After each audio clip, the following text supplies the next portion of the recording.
بسم اللہ الرحمن الرحیم۔ معزز سامعین، شریعت مطہرہ جو حضور پاک علیہ السلام لے کر آئے اور جو اسلامی نظام اللہ جل شانہ نے حضور پاک علیہ السلام کو عطا فرمایا، اور پھر حضور پاک علیہ السلام کی ذات گرامی پہ ہمارے مال جان اولادیں سب کچھ قربان ہو جائے، انہوں نے دن رات محنت کر کے صحابہ کرام رضی اللہ تعالیٰ عنہم اجمعین کی جماعت کو تیار کیا، اور اللہ ان کو اوپر بھی کروڑوں رحمتیں برسائے کہ انہوں نے بیوی بچے گھر بار کو نہیں دیکھا اور اس دین کو پوری دنیا کے اندر پھیلا دیا۔ اس دین کے اندر ہمارے لیے بڑی آسانی ہے اور مغفرت کے کئی مواقع ہیں، بلکہ میں یوں کہوں کہ اللہ جل شانہ تو مغفرت کے لیے بہانے ڈھونڈتے ہیں۔ اللہ کی ذات بہانے ڈھونڈتی ہے کہ کیسے میں اپنے اس بندے کو معاف کر دوں،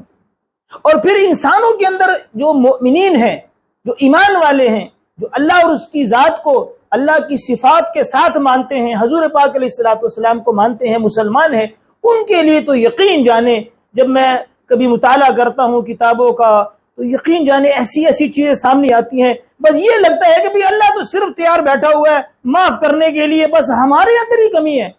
کہ ہم اپنے لیے معافی کے وہ اسباب تیار نہیں کرتے۔ تو اس دن میں پڑھ رہا تھا، یہ علامہ حیثمی رحمۃ اللہ علیہ، یہ مسلکن شافعی ہیں، 7ویں صدی کے بندے ہیں،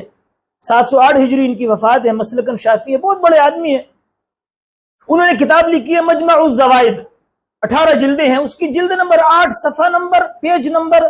28 کے اوپر انہوں نے بڑی عمدہ حدیث لکھی تھی۔ میں نے اس کو مطالعہ کر کے وہاں کلک کر دیا کہ چلو انشاءاللہ سامعین کے لیے بھی ذرا آسانی کر دیں تاکہ آپ کو بھی یہ بات کا بخوبی پتا ہو کہ اللہ کیسے چھوٹے چھوٹی چیزوں سے ہمیں معاف کرتے ہیں۔ اس میں حضرت عبداللہ ابن عمر رضی اللہ تعالیٰ عنہما کی حدیث ہے، وہ فرماتے ہیں کہ حضور پاک علیہ السلام نے ارشاد فرمایا کہ جو مومن بندہ، جو مسلمان بندہ روزانہ مسلمانوں کے اوپر اور مسلمانوں کے اندر مردوں کے اوپر، اب یہ مسئلہ بھی یاد رکھیں کہ سلام کے اندر جو باہر کی ہماری زندگی ہے، باہر مسجد میں جا رہے ہیں، مدرسے جا رہے ہیں، ویسے کہیں جا رہے ہیں، تو وہاں پر عورتوں کو سلام نہیں کرنا۔ البتہ یہ کوئی کہے کہ بھی گھر کی عورتوں پہ نہیں کرنا، نہیں، گھر میں سلام کرنا ہے، عورتوں کو سلام کرنا ہے، اس میں اپنے پٹھان نہیں بن جانا۔ پٹھان اس چیز کو ذرا معیوب سمجھتے ہیں، لیکن اب وہ بھی ختم ہو گیا الحمدللہ۔ پٹھان جو ہے وہ بھی تبلیغ میں وقت لگانے کے ساتھ وہ بھی ٹھیک ہو گئے ہیں کہ بھی سلام اپنے گھر میں اپنی عورتوں کو کرنا ہے، لیکن باہر کی زندگی میں آپ گلی میں محلے میں مسجد جا رہے ہیں، وہاں جو عورتیں ہیں ان کو سلام نہیں کرنا۔ حدیث میں فرمایا کہ مومن کو سلام کرے، مسلمان کو کرے اور مردوں کو کرے۔ حضور علیہ السلام نے فرمایا جو 20 آدمیوں کو سلام کرے گا روزانہ، 20 آدمیوں کو، اور فرمایا کہ کتنے قربان جائیں حضور علیہ السلام پہ، فرمایا اگر 20 آدمی اکٹھے بیٹھے ہوں یا علیحدہ علیحدہ ہوں، یعنی آپ کسی جگہ گئے 20 آدمی اکٹھے بیٹھے، آپ نے سب کو کہا السلام علیکم تو بھی ہو گیا، اور ایک ایک کر کو بھی آپ نے کہا، تو 20 آدمیوں کو اگر آپ نے روزانہ سلام کر دیا، ثم مات فی یومہ، حضور نے فرمایا پھر یہ اس دن مر گیا۔ 20 آدمیوں کو سلام کیا، ثم مات فیہ، پھر یہ مر گیا، مات شہیدا، یہ شہادت کی موت مرا ہے۔ ان شہادت کی موت اللہ اس کو شہداء کے زمرے میں اٹھائیں گے۔ اور فرمایا پھر آخر میں اس حدیث کے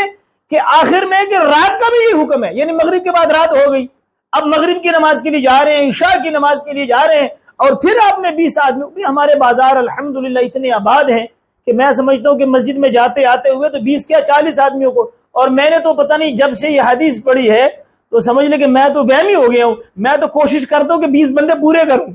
اور بسا اوقات تو مسجد میں جاتے ہوئے گن لیتا ہوں بھی 12 بندے ہو گئے، 13 ہو گئے، باقیوں کو کرنا ہے۔ تو ہمیں یقین ہونا چاہیے کہ حضور علیہ السلام نے ارشاد فرمایا ہے کہ 20 بندوں کو سلام کرنا، پھر اس کے بعد اسی دن میں جو آدمی مر گیا تو فرمایا مات شہیدہ، یہ شہید کے ساتھ اس کو اٹھایا جائے گا، یہ شہید مرا ہے۔ اللہ ہمیں عمل کی توفیق نصیب فرمائے۔